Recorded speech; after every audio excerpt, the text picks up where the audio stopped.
vous êtes Virginie Magnan. Oui. Voilà.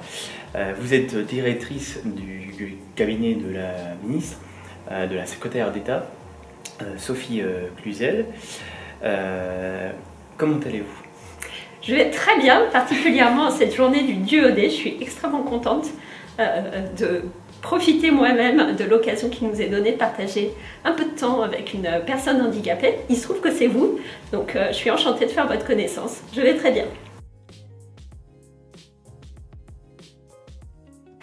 On a vécu cette année avec beaucoup d'enthousiasme, avec le sentiment d'avoir beaucoup de choses à faire, d'avoir une feuille de route ambitieuse qui a été confiée à la secrétaire d'État par le Premier ministre et dont les termes ont été précisés courant de l'été, et avec le sentiment d'être porté par une vraie ambition dans la mesure où le handicap est une priorité du quinquennat. Donc nous sommes conscients qu'il faut travailler dur avec un petit effectif pour faire progresser, améliorer le quotidien des personnes handicapées dans tous les domaines de la vie.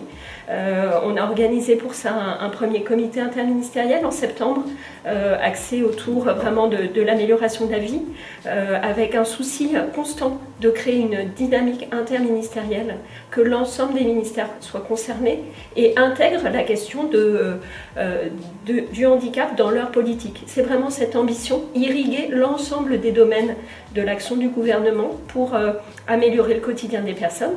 Donc on est porté par cette ambition, par cette dynamique. On a un réseau désormais de hauts fonctionnaires au handicap dans l'ensemble des ministères. Et donc on a un maillage qui se construit, qui se consolide au quotidien. Et cette dynamique, elle nous porte aussi nous-mêmes. Donc c'est une année extrêmement riche qui a permis de lancer de nombreux chantiers. La secrétaire d'État les évoquera prochainement dès demain dans une communication en Conseil des ministres, à pratiquement 1 an de sa première communication sur le handicap, priorité du quinquennat. Donc ça sera aussi l'occasion, en parlant du Duodé, de souligner le nombre des chantiers qui ont été engagés sur l'école, sur l'emploi, pour l'amélioration de la santé des personnes handicapées. C'est réellement foisonnant, mais je pense que ça correspond aussi aux attentes des personnes qui sont très grandes. Comment est votre journée? Des meetings, des réunions? Je viens de voir leur passer une réunion avec 2 personnes qui étaient chargées d'un rapport sur le handicap. Notamment, j'ai entendu l'inclusion, l'autisme. Parlez-nous-en. Alors, j'ai la chance d'avoir un quotidien très varié. Ce qui caractérise la vie d'une directrice de cabinet, c'est que j'organise bien sûr le travail de la toute petite équipe de la secrétaire d'État, 5 personnes, moi-même étant compris dans cet effectif, mais bien sûr aussi l'ensemble des administrations avec lesquelles nous travaillons, et donc elles sont nombreuses compte tenu du rattachement au Premier ministre. Comment ça se passe, les Jeux Olympiques?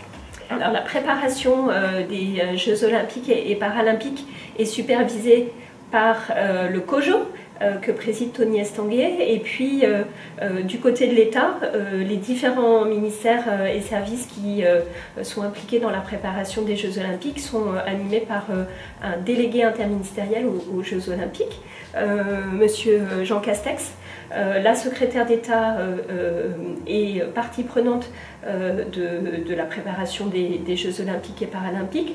On a travaillé avec la ministre des Sports pour préparer la loi sur les JOP qui a été récemment publiée, et cette loi elle prévoit notamment qu'un rapport soit rendu dans les 18 mois sur la mise en accessibilité particulière qui pourrait être accélérée de certains sites, des sites qui ont vocation à accueillir les Jeux Olympiques et Paralympiques, donc principalement les sites franciliens et puis Marseille. Ce qu'il faut savoir, c'est que La candidature française, elle a aussi, parmi ses atouts et ses éléments de succès, c'est la qualité de ses infrastructures et des transports en commun ont réellement constitué un atout dans cette candidature. Donc non seulement le réseau des métros qui aujourd'hui effectivement pose des difficultés, mais au-delà du métro, les tramways, oui. Les bus. Le tramway, ça va. Exactement. La bus, ça va, mais les métros, c'est un petit peu compliqué. Hein. Oui, c'est un peu compliqué parce qu'on a, je dirais, la malchance d'avoir un réseau très ancien, oui. Avec des stations toutes petites et étroites.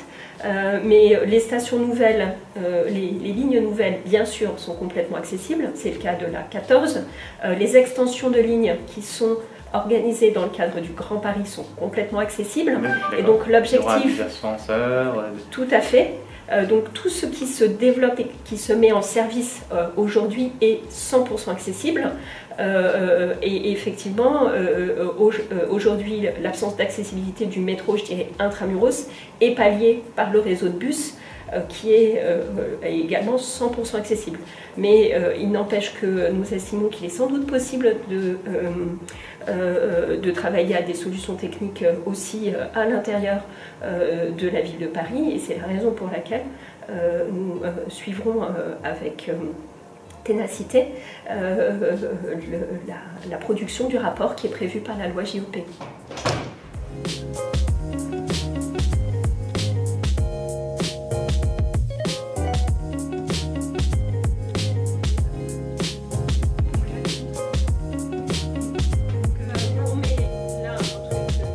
Bonjour Madame la Ministre. Bonjour. Sophie Cluzel. C'est un agenda très fourni. Il y a des déplacements en province, des déplacements à l'étranger pour aller voir les bonnes pratiques, parce que ça je pense que c'est très important. Voir des échanges politiques au sujet de la politique handicap avec les responsables locaux politiques, c'est-à-dire les présidents de conseils départementaux, les associations, tous les acteurs de terrain. Et puis après, au milieu de semaine, c'est très rythmé par les rendez-vous que nous avons avec le législatif, c'est-à-dire les questions à l'Assemblée, les questions au Sénat et au milieu le Conseil des ministres. Donc vous voyez, on a des franges en fait, de manœuvre qui sont en termes de déplacement plutôt les lundis et les vendredis, et des cœurs de travail entre l'exécutif et le législatif et avec le gouvernement le mardi, mercredi, jeudi. Bonne pratique en Europe, et c'est aussi le Duo Day. Vous avez pris en Belgique ou au Luxembourg? En Irlande.